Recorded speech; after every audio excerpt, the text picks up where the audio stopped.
call him pop. The full time I'm jocking, I can think of many episodes of Sprung a Lincoln Park. No, I'm not a phony and I got a tenderoni. Left the way she is not too fat, not too bony. Don't drink, shake, I won't shake like I take her. Knock the boots up a certain Casablanca and I take her. Some ass for straight, like ain't no word competent. Better yet, didn't have it. I got a bad habit similar to the girl. Well, she's got a habit. I think with the brain and I was behind the zipper. I'm living kind of good, similar to Jack Tripper. A landlord named Roper did a show at the Copa. When I'm finished with this, I'll be paid like Oprah. So if honey wants to act fly, I'll just play like God and I'll stick out your flipping hits, cause you've been cut off like a light switch. See, I'm programmed to slam when the summer, spring, or fall. Before I do a show, I get some chicks out the mall. Then I get my gear and I give Trevor a call, cause he works in the barber shop right behind the mall. Other rappers try to rhyme me, but you know they got dead. To put it blunt, honey, I smoke the kids. So put the crack off, break off, and cook the regulator. Put it up to time. Red Nubian, Red Nubian, Red Nubian, Red Nubian. On violence of style, that's why you call it clip. My suitcase is packed and I'm going on a trip to Philadelphia. I go for self and still be slamming. The school bell is ringing and I call somebody claiming go for test. Oh yes, my study I was thick. I cut you with my verbal, didn't hurt you just a nick off your face. Don't play console, watch me and I'll blossom like a rose. It's some new clothes and I'm fresh way from raw. Jump on the phone and now the narrow one. The come one, come on. We about to get hectic. If my crew don't get in, then the X makes an X to the rear. I'm out of here, don't sweat on my brothers. I take care of them before I take care of others. The wood bats is doomed in the 90s, it's aluminum. Step to the stage with a mic and I'm doing something awful. I'm a citizen, I'm lawful. I go to 100 up ball, grip the policeman's ball. I got the power to make a car stop. I get some drinks from blackens, and when the crowd slackens, I start drinking. And then I start thinking about days in the past when Derek was last, but now I'm on the top. Damn news travels faster, something like that. They can't see this. Read my book, it contains many pieces of verses. I took the time to delete all the curses. So mom, please keep in your purses and mommy, take me home and try me and do me well. Red Nubian, Red Nubian, Red Nubian, Red Nubian. Well, I rain rhymes before. You suck it up like a straw and jump on the dance floor. Cause every time I step in a jam, I make like a door and slam. But then girls try to turn my knob cause I'm a hot throb. I guess it's just a hazard that comes with the job. Cause every time I rock around, I show the Mars intellectual. Girls wanna get sexual. Well, I guess I have to cope with being so dope. You wanna be me, but can't see me with a telescope. The secret search, but still you can't find. You're weak and it hurts to be deaf, dumb, and blind. A supreme mind will take you out of your paralysis. I grip the mic so tight I get calluses. And your analysis is that the Lord whips rhymes into shape with a mic cord. I do it good cause I'm a positive black man. Eating up suckers as if I'm a fat man. Not a dapper dance fan, say casual. To rock like the J, it comes gradual. You gotta know the ledge, your rise from dumb. And understand your culture of freedom. Power equally with the gods, so you can build and bone your cipher. All your life you must teach truth of the true and living God. Now mystery spook, and when you do that, sue that goal, which makes student enroll, and only then you'll prosper.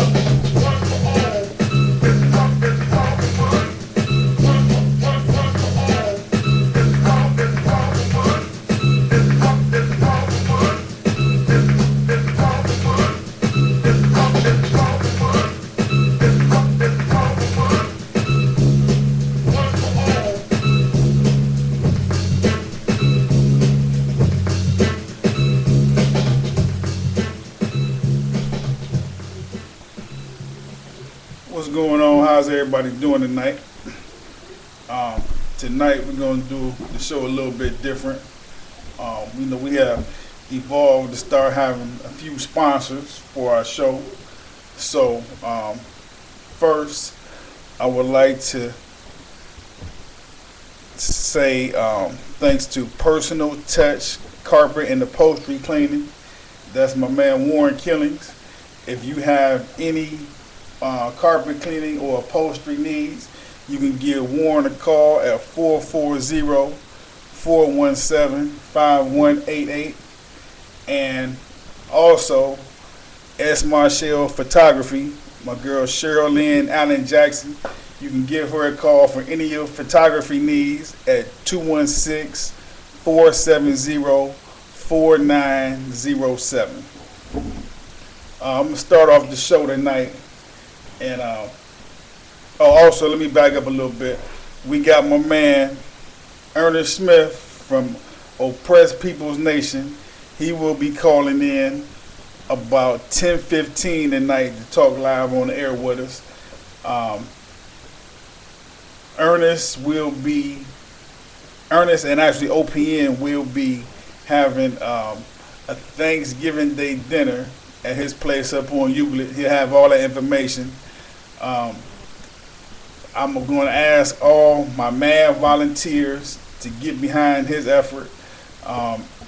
Donate whatever we can as far as food, time, anything we can do to help his effort be successful.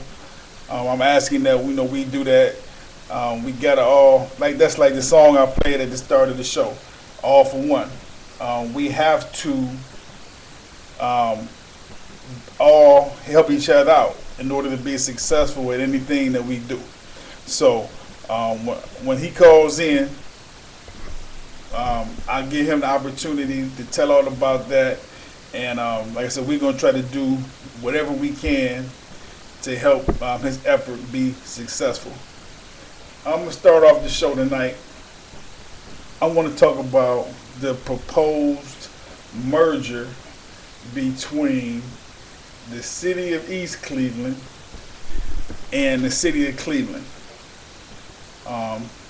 I did a little bit of research earlier today once I heard about it. I guess there's pros and cons to everything.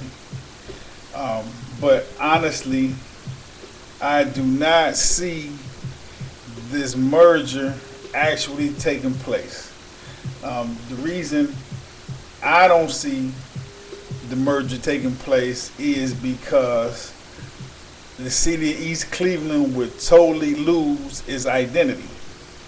The city of East Cleveland, the politicians would lose the power that they have.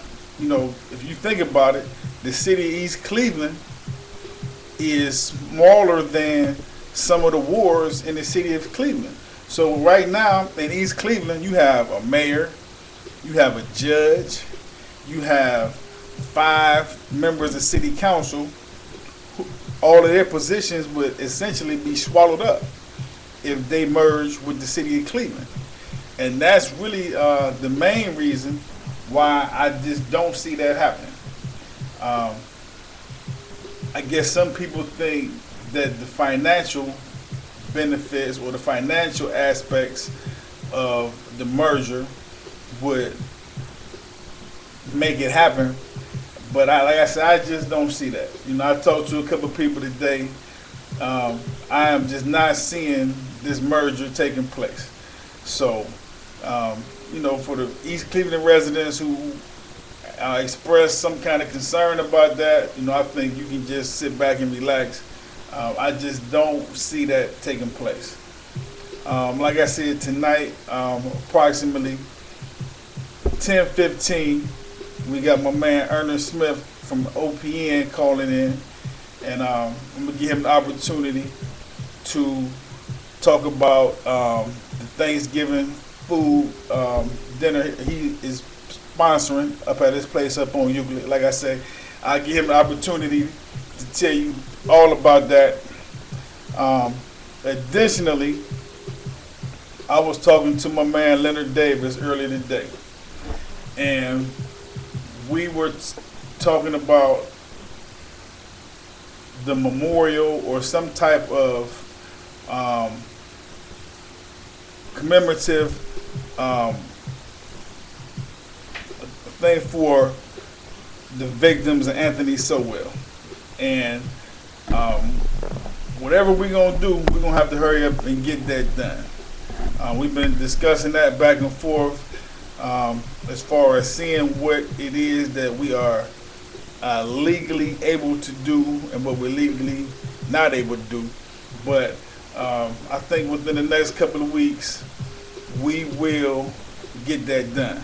So we will provide everybody with that information once we figure out exactly what we're going to do so everybody is on board with us. But I think that it's important that we do something so that those victims are never forgotten. I think that's very important to the community, just to be supportive of their memory. Like I said, if we were in a different type of neighborhood, for example, on the west side, when they found those 3 girls alive, they did so much so fast for them and their families.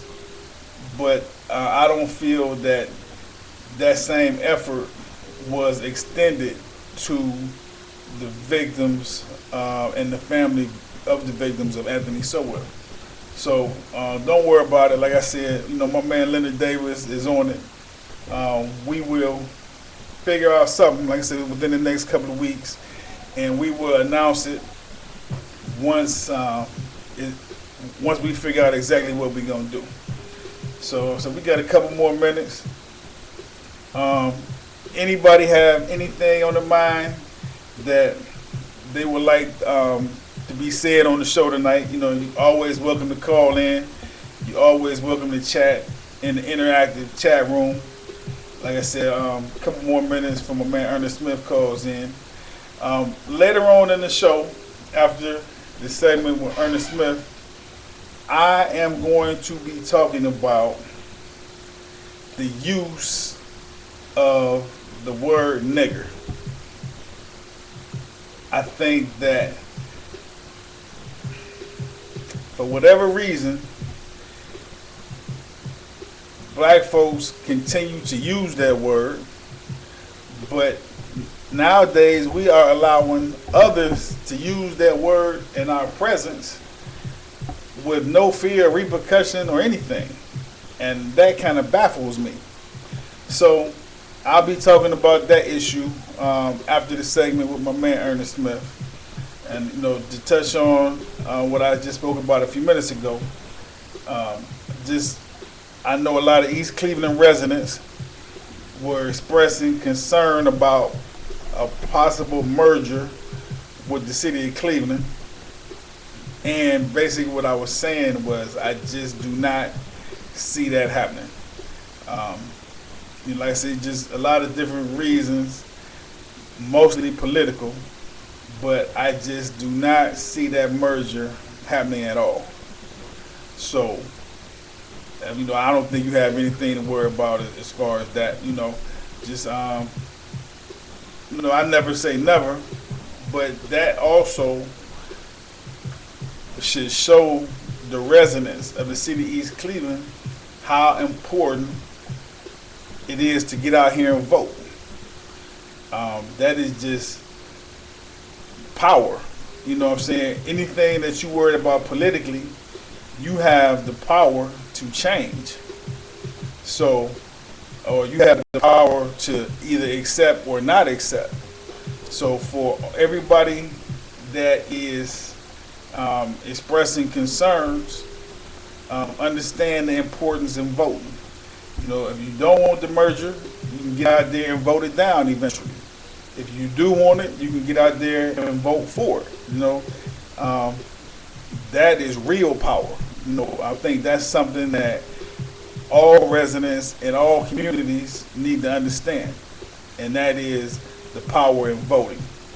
So, like I said, waiting on my man. Hold on 1 second. What's up, Leonard? Oh, what's up, man? What's going on? Oh, yeah, I want to talk about the merger. Okay, go ahead. Yeah, if people have read the newspaper and read Philip Moore's article, and if the mayor and the city council have already discussed it or planned, had talks about it, there has to be something to it. And personally, I don't think it's a bad idea. I know East Cleveland has its own heritage, and things have been like that for years. East Cleveland is going to be East Cleveland. But how long is East Cleveland going to be East Cleveland without changes, without viable with all the land they got. And you can bring all kind of business in to upgrade East Cleveland. Now, if people want to have East Cleveland stay the same with that and deal in this vacant land and stick to their heritage, then I mean that's so good. But you have to. Pretty soon you're gonna have to see the whole big picture. I mean, you can have a city. That city could be one of the greatest comeback cities ever. If it's done the right way. I agree with some of your points, but the one thing is, when you were saying that they had, the ability to come back, but if East Cleveland merges with the city of Cleveland, it'll never be East Cleveland again. And that's one thing. Let me kind of use this example. You know how nationally, the city of Cleveland, it just has a horrible reputation. The mistake on the leg, they talk about all of the bad things.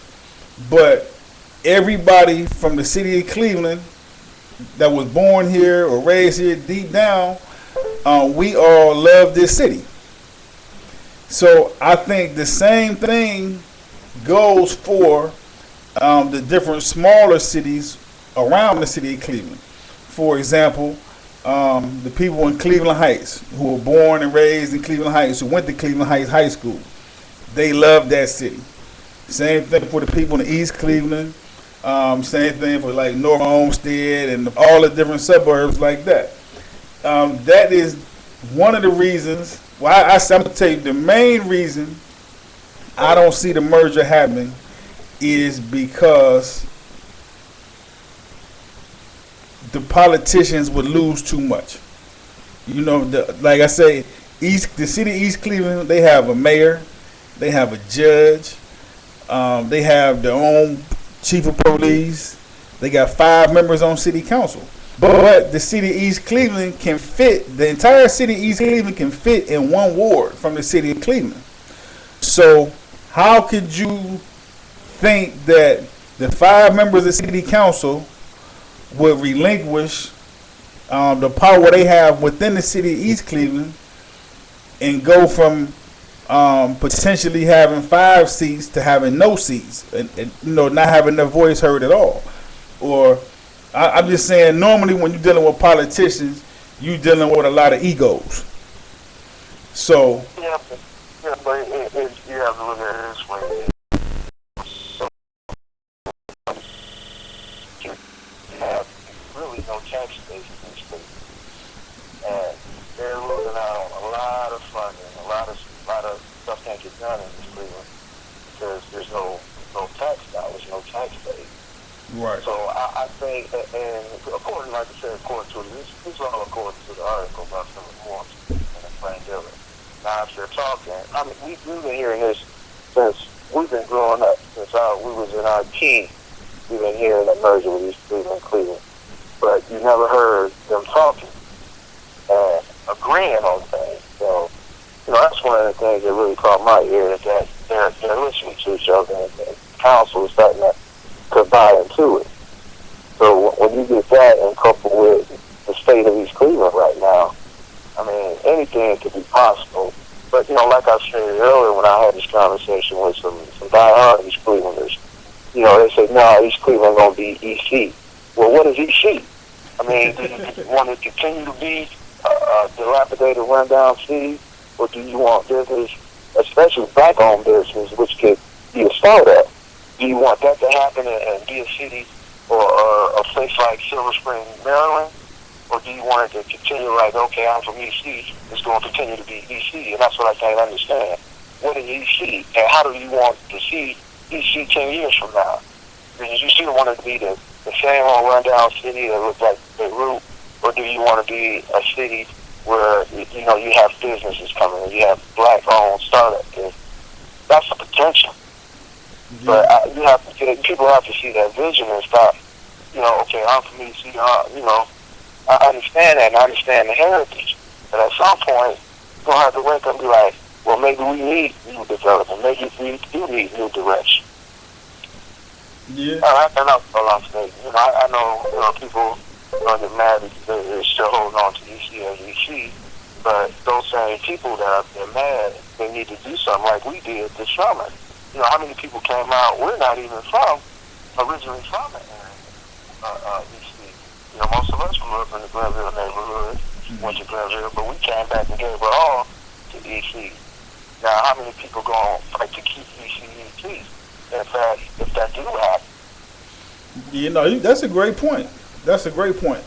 And I do have to say I was kind of disappointed by the turnout when we were out this summer doing cleanups and stuff, just from the people who actually live in that specific neighborhood. I thought because of what we were doing, I thought that the turnout from the residents should have been much, much more than what it was. I'm gonna tell you, man. I live in East Cleveland. I see a lot of different stuff every day, and I think what East Cleveland is currently reminding me of is like a jungle. Is basically turning into a rat race, so to speak, where when people wake up in the morning, their first thought is survival. What am I going to eat today? And they are going about, nothing else matters but how they going to eat for that day, or for the parents that have kids. What am I going to do today to be able to feed my kids? And I cannot argue with that coming first. But ultimately, you have to also pay attention to your surroundings. You have to do what you have to do to make your surroundings better. And I think that the actual improving our surroundings aspect of it is taking a back seat right now until it's another tragedy, and then it'll be moved to the forefront. Exactly. I mean, I look at East Cleveland, or the potential to be like back in the day, a long time ago, Rosewood, Florida, one of the first black thriving communities, or not neighborhoods, communities. The difference between neighborhoods and communities. But and what happened to that? They burned it down, destroyed that. Now they're destroying East Cleveland. Now, if we, as people, or as people of East Cleveland, don't start taking East Cleveland back, you're going to see slowly everybody from the university circle, all that business that's been generated down the university circle, start buying up all this stuff in East Cleveland, and pretty soon, you're going to see no black in East Cleveland. Because we continue to let this stuff happen. And if you don't do nothing, and if you don't stand for nothing, and you just saying, well, okay, well, it's not going to happen. But slowly it is happening. So you really have to pay attention, like you said, people have to start paying attention to this stuff. Because it's right in your face. Like I tell people, start buying up all this vacant land in Cleveland, because pretty soon you're going to start seeing stuff sprouting up around there and wonder what the hell happened. But you had an opportunity to get all this stuff. Right. For little or nothing. Now, see, the whole thing. For the night, so. No, you cool. Then hold on one second. The whole thing with them tearing down stuff. I mean, that's part of the gentrification process anyway. And this has been discussed and planned since we were kids. As far as eventually moving. And let me touch on this too, because I learn something every day. I know a lot of times I look at life in black and white, but I'm seeing more and more every day that life is bigger than just being in black and white. Life is more about economics, because you have a lot of poor white folks who are in the same boat as we are. Oh, yeah. So the thing is, it used to be to move all of the poor black folks out from close to downtown back out to the suburbs and move the upper class white folks closer. But now it is actually about moving the poor people back out to the suburbs. and allowing the folks with money to be closer to downtown. Come through and buy up all the land now, dirt cheap, and then build on it. Even they're gonna get tax breaks, all kind of stuff to build properties on that land soon anyway. But you're right; those are the things that we need to be more educated about. Those are the things that I was talking to a guy earlier today, and I basically told him that I didn't believe anybody could do anything that I couldn't also do. And maybe I'm right, maybe I'm wrong, but that's just how I feel about it. So I think that is the type of mentality that we have to teach our kids now, as far as if the suburban youth are taught to come down here, buy up all the property, sit on it, sell it, whatever they're going to do, build on it, then that same knowledge has to be taught to our youth. No doubt. I mean, that's exactly what's happening.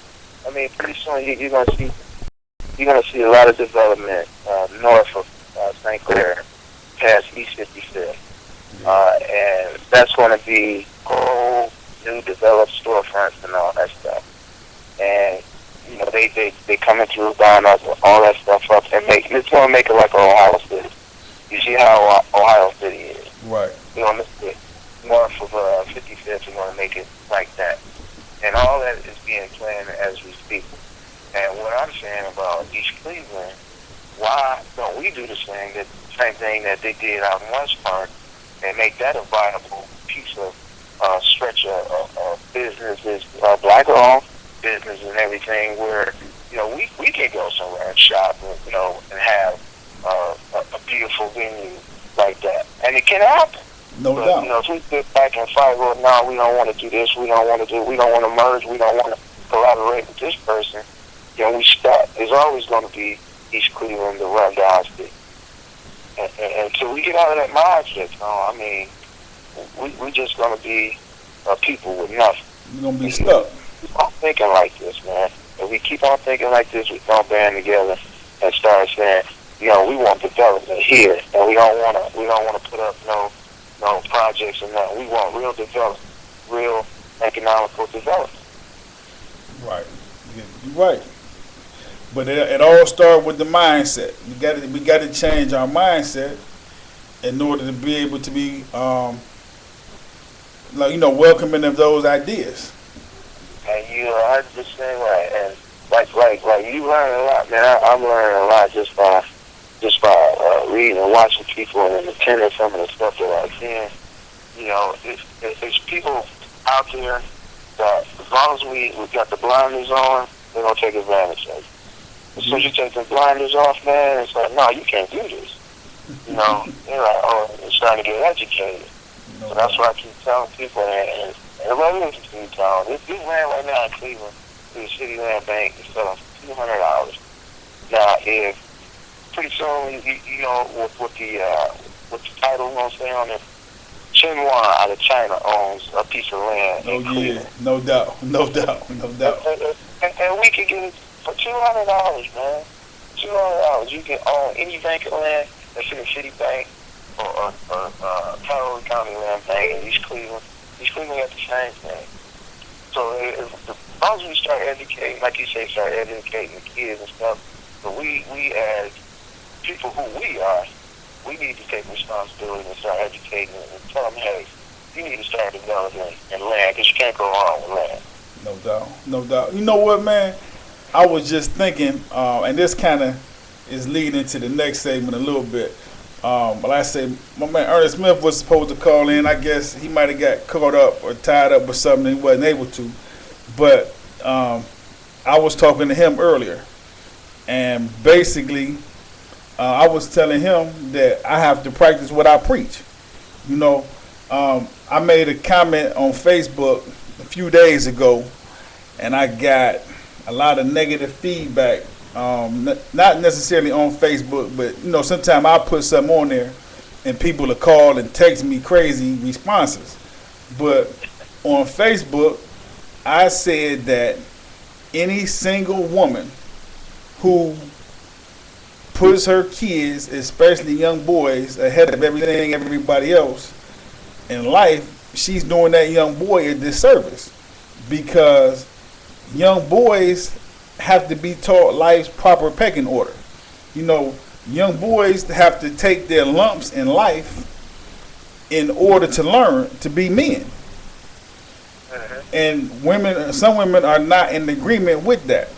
But when I was going back and saying I had to practice what I preach, in reference to the whole Thanksgiving aspect of, you know, trying to have a meal for all the residents that are not able to have a meal, I'm putting so much effort into other type of things, but I got to put in more work with my own son. You know, so I just made a decision that I said, you know what, for Thanksgiving, I'm going to assist my man Ernest Smith and OPN. I'm going to try to collect as many donations and for them as I possibly can. But I'm taking my son to the zoo. You know what I'm saying? It's just certain things I got to start with him. You know, he only 2.5, but there's certain things I got to start putting in his brain now, so that when he is 18, if nobody else is woke, he'll be woke. Exactly. So sometimes we, as doing the work that we do in the community, you know, we get so caught up in the community, you know, we tend to forget about our own. I have a tendency of doing that too. That's why, you know, every march I have, everything I try to do now, I try to get my daughter involved in it. You know, because that makes an impact, and they really remember stuff like that. She remembers stuff when I took her on a bus trip to the Amish country with the other kids in my group. Okay. But like I said, we get caught up in our own, you know, trying to do stuff for the community and try to change mindsets that sometimes we forget about our own. No doubt, no doubt. But I mean, you know, that's something that you have to take a look at your step off. Believe me, I go through the same thing, and I have to step back sometimes and be like, now, I'm not trying to save the world right now. I have to save my own family. No doubt, no doubt. Yeah, I'm like, as I say, I learn something every day, man. Every day I'm learning more and more, because I never thought I would be in this position in the first place. Well, sometimes, you know, it's not planned. It just happens. You know, and it just happened that you're in a position to do things for people right now. Well, you got to take the good with the bad, Tom. No doubt, no doubt, no doubt. Let me get on to this next segment, Leonard. I'm going to talk about, unless you want, I mean, if you want to be here, you can hang out for a minute. I'm going to just talk about the use of the word nigger. Okay, yeah, well, I'm going to hang up and listen. Okay, I got you, Leonard. I'm going to holler at you later on, man. Stay safe. All right. Okay. Okay, that was my man Leonard Davis calling in. Like I said, I don't know, maybe my man Ernest Smith got caught up or something, but he was supposed to have called in. Basically, I am calling on all the M.A.D volunteers who were planning on contributing to a M.A.D sponsored Thanksgiving type dinner, where we were going to plan to have a big dinner for the people who are less fortunate than us this year. Instead of M.A.D having our own sponsored dinner, like I said, I'm still calling on all the M.A.D volunteers to make the donations. We need food, we need bottled water. I'm saying we all adults. We need everything that can go towards a Thanksgiving meal for those who are less fortunate than us at this time. But what I would like to do is for M.A.D to back my man Ernest Smith and OPN as far as his effort to feed those who are less fortunate than us this Thanksgiving. So I talked to him today. He is in need, like I say, of water, all the food type things. We also need paper plates, utensils, chairs, just anything that we are able to donate. He is in need of it at this time. So I'm calling on all my MAD volunteers to step up. You know, I know y'all stepped up a lot during the summer. I got some events planned for this winter also. Next week, I have the whole MAD cabinet in order. So I appreciate everybody from MAD who inboxed me messages saying that they wanted to be a part of it. Like I said, that'll be more in place next week, and I'll be able to give you better updates on that next week. It's something that has just been bothering me a lot lately, and the use of the word nigger. I have tried to stop using that word myself. I think when you look at the true history of that word, it is, I think, the most ugly, the most foul word ever. I think the whole thing about black folks saying we took the ER off of that word and added an A to make it a term of endearment is ridiculous. I'm just saying, when you think back on it, do you think that our ancestors who were slaves were out in the fields being degraded in every way possible? Do you really think they addressed each other as nigger or my nigger or any word similar to that? You know, I got into a slight argument with a younger white girl on Facebook a while back because she told me she had the constitutional right to call people nigger. And she felt that because she may sleep with black men, that it was cool for her to use that word. Now, when I was growing up, I guess things were just a lot different, because when a white person used that word in our presence, normally a beat down ensued. But I guess life is a whole lot different now. Like I said, I'm not advocating beating down everybody who says that word in our presence. But I think a checking is applicable. I think that not only just checking white folks, we have to check each other about using that word. I think about in the 1960s when black folks primarily addressed each other as brother and sister. It was a totally different vibe throughout the black communities. We were more politically and socially conscious back then. We attempted to break a lot of the things that were embedded and ingrained in our brains stemming from slavery. I hear, sometimes I talk to the youngsters out here, and I will ask the youngsters, why is it that you use the N-word, or why is it that you allow the white folks around you to use that word so casually in your presence and you not say anything?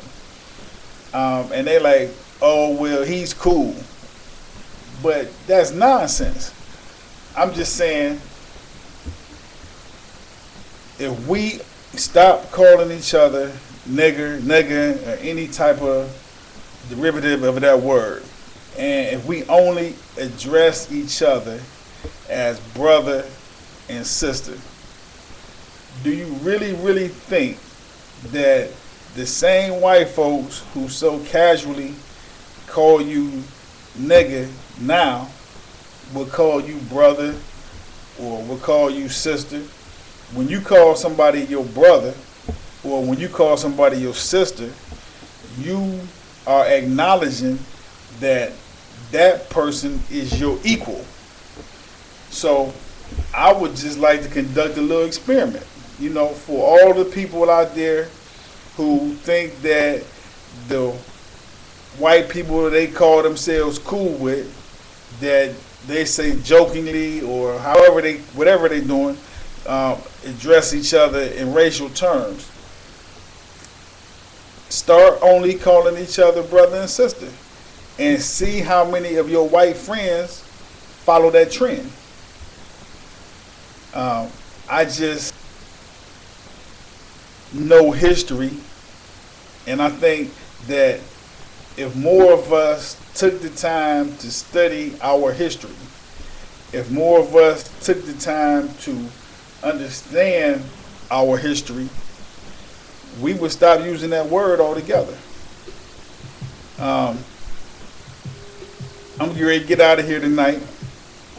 I want to say thanks to my man Leonard Davis for calling in, talking about the merger between the city of Cleveland, City East Cleveland, expressing his comments. It's always good to hear from my man Leonard.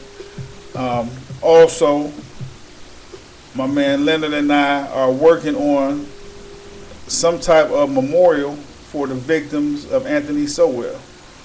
We will have more information to pass along to you about that, but something must be done in honor of those victims. That's just mandatory.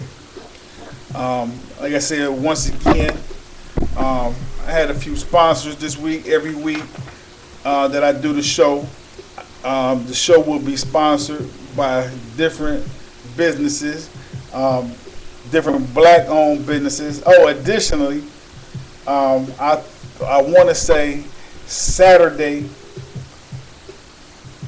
November 30th. I forget. I may be wrong. Is what I'm saying now, but I get back to you prior to this. Oh, hold on a second. Hold on 1 second. I will get ready to sign off. My man is calling in now. Hello. Yes, sir. What's up? I was just getting ready to sign off. I'm glad you called in, man. I'm going to hold off for a minute. All right, I got my man Ern from OPN, Ernest L. Smith from Oppressed People's Nation online with me now. Yes, sir. Yes, sir. Okay, I was telling everybody, at the start of the show, I started the show off tonight. I was playing All for One by Brand Nubian. And I was saying that in order for us to advance as a people, we have to act, all for one. So I was basically saying that I want all my mad volunteers to get together and donate as much as we possibly can to help with your effort to feed those who are currently less fortunate than us this Thanksgiving. So now I want you got the opportunity. Now I want you to tell our viewers about the actual Thanksgiving event you have planned up at your office on OPN. You can give them the address. You got the floor. Go ahead and say anything you want to say. Right on. First of all, I want to say thank you, my brother, for this giving me this opportunity to speak to the people. Like you say, there's a lot of people that's less fortunate, and don't have food to eat on Thanksgiving. To us, Thanksgiving is all about giving back to the people, and for the last 5 years, we've been serving the people on Thanksgiving. And this year, it'll be no different, except for this time we actually have a headquarters. We call it the OPM, People's Community Center at 154-53 Euclid Avenue. That's in East Cleveland, in between Taylor and Shaw. We'll be serving Thanksgiving dinner to the people, Thanksgiving food to the people on Thanksgiving from the hours of 1 to 3 p.m. Because like you said, my brother, it's all about doing for self. And doing for others that's in need. So we'd be very thankful if anybody out there listening can please donate us Thanksgiving food or time, energy. We accept that too. Because we love working with like-minded people that love serving the people and love giving back to those unfortunate in need. So you could always reach us at 216-218-3948. That's 216-218-3948. The address is 15453 Euclid Avenue, East Cleveland, Ohio. Like I say, we accepting food donations, time donations, sweat, blood, tear donations. No, It's all for the people. We have to serve the people because I am the people. And if there's one hungry child out there, it should affect us all because we all are people. no doubt, no doubt. Okay. Like I said, I talked to the on the show earlier. I was telling everybody that basically we need everything. We need bottles of water, food, paper plates, utensils, everything that comes along with a meal of that magnitude. We need it. So, like I said, I'm gonna get out here and I'm gonna implore all my MAD volunteers to get behind you. A couple other different organizations who want to donate. Then, it's all about the community, the people in the community. So we have to do for ourselves to show the people that it can be done by ourselves. Absolutely. We call it observation and participation. The people observe what happens, and then hopefully they might just want to participate. We can't just keep begging and waiting on other people to do it for us. We have to start back helping our neighbor and getting to know our neighbor and all that. We got to start back looking back out for each other like we used to. No doubt. Okay. Is there anything else that you want to talk about as far as different OPN events you got coming up? Like I said, you got the floor right now. Anything else that you want to discuss about the city of East Cleveland or OPN, anything else? Okay, I appreciate it, brother. I'll just talk about our People Survival Program. First of all, let me say the OPN is a grassroots community organization full of young people. The average age of our organization is like 20 years old. My name is Chairman Ernest L. Smith. We're here to serve the people. We have our People Survival Program, youth program, women's program, community cleanup program, the free clothing store, free feed the people program, free school supply program. We finished on the elderly program, and all this we do it ourselves. We put it together ourselves, and we need your help because without the people we are nothing. And we definitely need your help. And come check us out. You could Google us, look us up.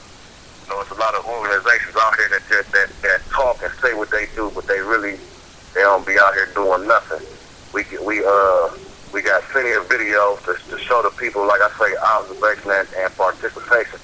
So I'm begging to please observe some of our videos, and hopefully you'll want to participate in some of the actions that we out here doing. We out here with the youngsters with the pistols in their waist. All the youngsters, they ain't gonna be in your gyms, on your sports teams, in your churches. A lot of these youngsters are out here on the street, but we can't leave them. See what I'm saying? We got to get out here. We got to get out here with the youngsters that these people scared to get out here with. The ones that they blame for the conditions of our community. And there's no way that a youngster out here can be the blame for our community. So I just want to say, man, we just got to get out here and we just got to work together. But we got to watch. We got to watch some people because everybody is not to be worked with. But that's another subject for a different time. No doubt. Yeah. So please check us out, and we willing to work with like-minded people. That's serious about serving the people. All right, I got you. Like I said, I'm gonna do everything I can. I'm about to get out here, and I'm gonna see you the next couple of days with the donations. see how some of my MAD volunteers can get out and like I said, we gonna get it done. That's the one thing I believe in action. And life period. You know what I'm saying? People can talk you to death all day, but only a few gonna stand up and actually do something. Absolutely, brother. And I truly appreciate you and all the brothers and sisters of MAD. Okay. I'm really thankful. Really thankful. All right. Well, I'm getting ready to sign off, man. I appreciate you calling in tonight. And like I said, I'll see you the next few days, and we'll get everything going. I appreciate you calling in tonight. Right on, brother. Thank you. Appreciate you. All right. Peace. All right. That was my man, Ernest Smith, calling in. I appreciate him taking the time to call in tonight. Like I said, I'm calling on all my MAD volunteers to get behind this effort on Thanksgiving. That's one thing I can say. A lot of my MAD volunteers, y'all will put that work in, and I appreciate that very much. I have more information, on everything that MAD is doing within the next couple of days.